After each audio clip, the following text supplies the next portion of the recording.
Площадка для открытого разговора. Без формальных приветствий и отчетов сразу перешли к проблемам. А их много. Главный вопрос. Сложившаяся эпидситуация в регионах. Население испытывает трудности со сдачей ПЦР-анализов. Цель сегодняшней встречи.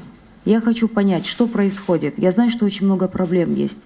И знаю, что госорганы между собой, точнее госорганы и частный сектор, мы не можем никак состыковаться. Те же проблемы мы собирали в фармкомпании.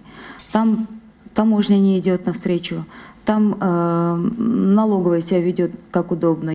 Эльвира Сурабалдиева призвала всех к открытой беседе. И тут-то посыпались вопросы, а точнее даже претензии к Минздраву. Представители частных лабораторий попросили разрешения на проведение анализов. Сейчас же наряду с госучреждениями ПЦР берут 3 частные лаборатории.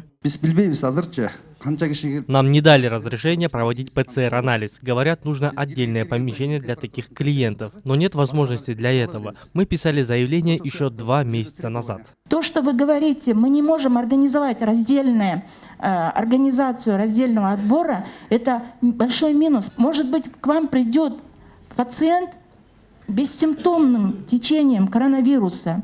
Извините меня, когда мы отбираем образец, мы снимаем маску. И если вы сейчас скажете, что после каждого пациента вы обрабатываете помещение, я не поверю. Бизнес не хочет нести ответственность. Живой пример конкретный. Кардиоклиники и частные детские сады. 5 лет прошло после того, как им отменили налоги. Что изменилось? У вас у всех дети ходят в детские сады.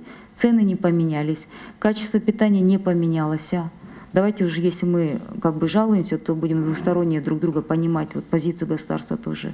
Чем больше компаний будет привлечено, тем больше конкуренции, что и повлияет на ценообразование. Единая стоимость во всех регионах в одной из лабораторий за сдачу ПЦР-анализа составляет 2390 сомов. Для пенсионеров скидка 10%, но это дорого и не всем по карману, отметили в правительстве. Материалы все мы закупаем в иностранной валюте, соответственно, это тоже отражается на себестоимости.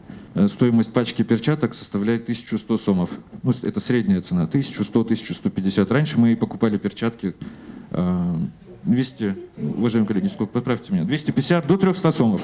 Также частный сектор столкнулся с проблемами ввоза товаров. Сейчас на границе с Китаем 2 месяца простаивает медицинское оборудование для сдачи ПЦР-анализов. Причина – усиленный контроль в период пандемии. Также существует проблема с компьютерной томографией легких. В регионах кыргызстанцы не могут ее пройти из-за повышения цен. Такая картина в Таласе и в Нарыне. Чтобы снизить стоимость, нужно упростить ввоз товаров, освободить бизнес от налогов. К тому же все медперчатки и другие изделия закупаются в долларах. Курс его растет, что также влияет на ценовую политику. По итогам встречи всем компетентным органам были даны задания ускорить процесс решения всех поднятых вопросов. Элиза Балбакова, Азамат Кадыртухтоев, Алату 24.